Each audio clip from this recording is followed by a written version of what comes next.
19ویں صدی میں انگریزوں نے ایک جھوٹا مدعی نبوت پیدا کیا جس کو پوری دنیا مرزا غلام احمد قادیانی کے نام سے جانتی ہے۔ 1835 کے اندر پنجاب میں گورداسپور ضلع کے اندر قادیان میں یہ پیدا ہوا۔ سن 1891 میں اس نے نبوت کا دعویٰ کیا اور 1908 کے اندر یہ اپنے کیفر کردار تک اور انجام تک پہنچا اور یہ مر کر جہنم رسید ہوا۔ 18 سال تک تقریباً امت مسلمہ کے ایمان پر ڈاکہ ڈالتا رہا، شب خون مارتا رہا، اور یہ ایسا رشتہ ہوا ناصور ہے کہ یہ مرزا غلام احمد قادیانی تو مر گیا لیکن امت مسلمہ کے اندر یہ آج بھی ناصور رس رہا ہے اور امت مسلمہ کے کتنے افراد کو ایمان سے محروم کر کے جہنمی یہ فرقہ بنا رہا ہے۔ یہ اپنے آپ کو نبی کہتا ہے اور نبوت کی خود ساختہ اس نے تقسیم کی، تشریح، غیر تشریح، ذلی، بروزی، لغوی، مجازی، یہ تمام اقسام اس نے نبوت کی اور نبی کی خود بنائی اور نبوت کی کرسی پر جا بیٹھا۔ نہ قرآن کریم کے اندر اور نہ احادیث شریفہ کے اندر، بلکہ اس کے برخلاف قرآن کریم کے اندر حضور اکرم صلی اللہ علیہ وسلم کو خاتم النبیین اور احادیث شریفہ کے اندر لا نبی بعدی کہہ کر کہ میرے بعد کوئی نبی نہیں آئے گا مہر لگا دی گئی، اور آپ کے بعد جو بھی آئے گا وہ جھوٹا ہوگا اور جہنمی ہوگا، مرتد ہوگا۔ اگر حضور اکرم صلی اللہ علیہ وسلم کے بعد کسی نبی کا آنا ممکن ہوتا یا سلسلہ وحی جاری رہتا اور نبوت اور رسالت کا دروازہ بند نہ ہوتا تو قرآن کریم کے اندر یقیناً اس کا تذکرہ کیا جاتا، جس طرح پہلی آسمانی کتابوں کے اندر اور آسمانی صحیفوں کے اندر پہلے انبیاء کا تذکرہ بھی کیا گیا اور جس نبی پر وہ کتابیں اور صحیفے نازل کیے گئے ان کے بعد میں آنے والے نبیوں کا بھی تذکرہ کیا گیا، بلکہ بعد میں آنے والے نبیوں کی علامتیں بیان کی گئی، ان کا مولد، ان کا وطن، ان کی ہجرت گاہ اور ان کے بارے میں پیشین گوئیاں اور ان کے بارے میں خاص علامتوں کا ذکر کیا گیا تاکہ جب بعد میں وہ نبی آئے تو کسی کو اشتباہ نہ رہے اور کوئی شک نہ کرے اور اس کے اوپر ایمان لایا جائے۔ اگر حضور اکرم صلی اللہ علیہ وسلم کے بعد بھی نبوت کا سلسلہ جاری رہتا تو قرآن کریم کے اندر اس کا ضرور تذکرہ کیا جاتا، اور پھر دو قسمیں ہو جاتی انبیاء کرام کی، دو جماعتیں، ایک وہ جماعت جو حضور اکرم صلی اللہ علیہ وسلم سے پہلے انبیاء کرام آئے، اور ایک وہ جو حضور اکرم صلی اللہ علیہ وسلم کے بعد آئیں گے۔ حالانکہ ایسی بات نہیں ہے جیسا کہ جھوٹا مدعی نبوت غلام مرزا قادیانی کہتا ہے۔ حضور اکرم صلی اللہ علیہ وسلم کے بعد نبوت کا سلسلہ بالکل بند کر دیا گیا۔ قرآن کریم کے اندر کتنی آیتوں کے اندر جب انبیاء کا تذکرہ کیا گیا، رسولوں کا تذکرہ کیا گیا، تو صرف اور صرف جو آپ سے پہلے انبیاء کرام اس دنیا کے اندر بھیجے گئے اور تشریف لائے تو ان انبیاء اور رسولوں کا تذکرہ کیا گیا ہے۔ چونکہ آپ کے بعد کوئی نبی آنے والا نہیں، اس لیے قرآن کی کسی آیت کے اندر بھی 30 پاروں میں سے کسی آیت کے اندر بھی اس بات کا تذکرہ نہیں کیا گیا ہے، نہ اشارتاً، نہ کنایتاً، نہ دلالتاً، کسی بھی اعتبار سے کہ آپ کے بعد بھی کوئی نبی آئے گا۔ یہ اس بات کی کھلی وضاحت ہے کہ حضور اکرم صلی اللہ علیہ وسلم پر نبوت کا دروازہ بند۔ اب آپ کے بعد جو بھی نبوت کا دعویٰ کرے گا تو آپ کی پیشین گوئی کے مطابق کہ میرے بعد جھوٹے 30 دجال پیدا ہوں گے، ان میں سے ہر ایک نبوت کا دعویٰ کرے گا۔ یہ مرزا غلام احمد قادیانی انہی 30 دجالوں میں سے ایک دجال جھوٹا نبوت کا دعوے دار ہے۔ تو قرآن کریم کی آیتیں آپ پڑھتے چلے جائیے کہیں اللہ نے فرمایا وَلَقَدْ أَرْسَلْنَا إِلَىٰ أُمَمٍ مِّن قَبْلِكَ، ہم نے کتنے رسول آپ سے پہلے کتنی امتوں کی طرف بھیجے ہیں۔ کہیں اللہ نے یہ فرمایا كَذَلِكَ يُوحِي إِلَيْكَ وَإِلَى الَّذِينَ مِن قَبْلِكَ، اللہ اسی طرح وحی نازل فرماتا ہے آپ کی طرف اور آپ سے پہلے نبیوں کی طرف۔ من قبلک، بعد کا تذکرہ نہیں ہے۔ اسی طرح قرآن کریم میں ایک جگہ اللہ نے فرمایا وَلَقَدْ كُذِّبَ رُسُلٌ مِّن قَبْلِكَ، آپ سے پہلے رسولوں کو جھٹلایا گیا، تو من قبلک آیا ہے، بعد کا تذکرہ نہیں ہے۔ اللہ نے فرمایا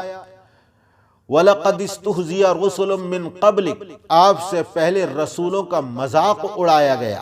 ایک جگہ فرمایا اللہ نے قُلْ جَاءَكُمْ رُسُلٌ مِّن قَبْلِي بِالْبَيِّنَاتِ، آپ فرما دیجئے کہ مجھ سے پہلے کتنے رسول آئے ہیں کھلی ہوئی واضح نشانیاں اور معجزات لے کر۔ ایک جگہ اللہ نے فرمایا وَلَقَدْ أُوحِيَ إِلَيْكَ وَإِلَى الَّذِينَ مِن قَبْلِكَ لَئِنْ أَشْرَكْتَ لَيَحْبَطَنَّ عَمَلُكَ وَلَتَكُونَنَّ مِنَ الْخَاسِرِينَ، آپ کی طرف وحی نازل کی گئی اور آپ سے پہلے انبیاء کرام کی طرف یہ وحی نازل کی گئی کہ بالفرض اگر آپ نے شرک کیا تو آپ کے تمام اعمال ضائع اور اکارت ہو جائیں گے۔ اس آیت کریمہ کے اندر بھی من قبلک پہلے انبیاء کرام کا تذکرہ ہے، بعد میں آنے والے کسی نبی کا تذکرہ نہیں۔ اسی طرح قرآن کریم کی 6666 آیتیں اور قرآن کریم کے 30 پاروں میں جہاں انبیاء کرام کا ذکر ملے گا تو حضور اکرم صلی اللہ علیہ وسلم سے پہلے انبیاء کرام کا تذکرہ ملے گا، آپ کے بعد میں آنے والے کسی نبی کا کسی طرح کا بھی تذکرہ نہیں۔ اس کا مطلب یہ ہے کہ آپ کے بعد کوئی نبی نہیں آئے گا۔ توریت کے اندر، انجیل کے اندر، آسمانی صحیفوں کے اندر جس طرح پہلے انبیاء کا تذکرہ کیا گیا، بعد میں آنے والے نبیوں کا بھی تذکرہ کیا گیا اور ان کی علامتیں بھی بتائی گئیں، وہ کتابیں، وہ صحیفے تمام کے تمام منسوخ ہو گئے اور قرآن کریم تو ہمیشہ کے لیے دستور حیات ہے، قیامت تک کے لیے پوری انسانیت کے لیے نازل کیا گیا ہے۔ یہ کلام منسوخ ہونے والا نہیں۔ اگر حضور اکرم صلی اللہ علیہ وسلم کے بعد نبوت کا سلسلہ جاری رہتا اور کسی نبی کا آنا ہوتا تو قرآن کریم کے اندر ضرور اس کا تذکرہ کیا جاتا۔ جس طرح حضور اکرم صلی اللہ علیہ وسلم کے بارے میں توریت کے اندر، انجیل کے اندر اور دوسرے آسمانی صحیفوں کے اندر آپ کے اس اسماء مبارکہ بیان کیے گئے، آپ کی علامتیں بیان کی گئیں، آپ کی جائے پیدائش مکہ مکرمہ کا تذکرہ، آپ کی ہجرت گاہ مدینہ منورہ کا تذکرہ اور آپ کے معجزات کا تذکرہ، یہاں تک کہ آپ کی امت کا تذکرہ اور آپ کے بعد میں آپ کے ہونے والے خلافہ کا تذکرہ بڑی وضاحت کے ساتھ بیان کیا گیا ہے، کیونکہ حضور اکرم صلی اللہ علیہ وسلم تشریف لانے والے تھے۔ اگر حضور اکرم صلی اللہ علیہ وسلم کے بعد کسی نبی کا آنا ہوتا، جیسا کہ جھوٹا یہ مرزا غلام احمد قادیانی کہتا ہے، تو قرآن جو قیامت تک کے لیے نازل ہوا ہے اس کے اندر ضرور آنے والے نبی کا، اس کی علامتوں کا تذکرہ کیا جاتا تاکہ بعد میں آنے والے نبی پر امت مسلمہ ایمان لاتی اور جہنم کی مستحق نہ بنتی۔ تو قرآن کریم کے اندر کہیں تذکرہ نہیں ملے گا، بس من قبلک پہلے ہی انبیاء کرام کا تذکرہ کیا گیا ہے۔ اس کے برخلاف حضور اکرم صلی اللہ علیہ وسلم کے بارے میں یقینی، حتمی، قطعی طور پر بیان کر دیا گیا وَلَكِنْ رَسُولُ اللَّهِ وَخَاتَمَ النَّبِيِّينَ، آپ اللہ کے رسول ہیں اور آپ خاتم النبیین ہیں۔ آپ کے اوپر نبوت اور رسالت کے سلسلے کو منقطع کر دیا گیا، اب آپ کے بعد کوئی نبی آنے والا نہیں۔ اب آپ کے بعد اگر کوئی نبوت کا دعویٰ کرتا ہے تو وہ دجال ہے، جھوٹا ہے، مرتد ہے، جہنمی ہے۔ احادیث شریفہ کو لے لیجئے، حضور اکرم صلی اللہ علیہ وسلم سے زیادہ شفیق اور مہربان کوئی نہیں۔ آپ اپنی امت پر انسانوں کے والدین سے زیادہ مہربان اور شفیق ہیں، والدین سے زیادہ آپ محبت کرنے والے ہیں، اور اسی شفقت اور اسی مہر و محبت کا نتیجہ ہے کہ حضور اکرم صلی اللہ علیہ وسلم نے اپنی امت کو آنے والے فتنوں سے خبردار کیا ہے تاکہ امت ان تمام فتنوں سے اپنے آپ کو بچائے، حفاظتی انتظامات کرے۔ آپ نے دجال کا تفصیل کے ساتھ تذکرہ فرمایا، آپ نے حضرت مہدی کا تذکرہ کیا، ان کی علامتیں آپ نے بیان کی۔ حضور اکرم صلی اللہ علیہ وسلم نے اویس قرنی جو یمن سے آئیں گے ان کے بارے میں بتایا، آپ نے بتا دیا کہ ملک شام کے اندر ابدال ہوں گے، آپ نے یہ بھی فرما دیا کہ ہر 100 سال کے اندر ایک مجدد پیدا ہوگا اور بڑی بڑی جنگیں ہوں گی، اور جو بھی فتنے اس دنیا کے اندر آئیں گے ان تمام کے بارے میں پیشین گوئی فرمائی۔ یہاں تک کہ حضرت عیسیٰ علیہ السلام جو زندہ آسمانوں پر اٹھا لیے گئے وہ قیامت کے قریب نازل ہوں گے، ان کی علامتیں، ان کی نشانیاں کھول کھول کر آپ نے بیان فرما دی تاکہ کسی کو کسی طرح کا اشتباہ اور شک اور تردد نہ رہے۔ لیکن حضرت عیسیٰ علیہ السلام جب نازل ہوں گے تو وہ نبی ہونے کی حیثیت سے نہیں بلکہ امام اور خلیفۃ الرسول ہونے کی حیثیت سے نازل ہوں گے، اور یا اس دنیا کے اندر وہ اس طرح زندگی گزاریں گے، لیکن ان کی نبوت پر کوئی فرق نہیں پڑے گا۔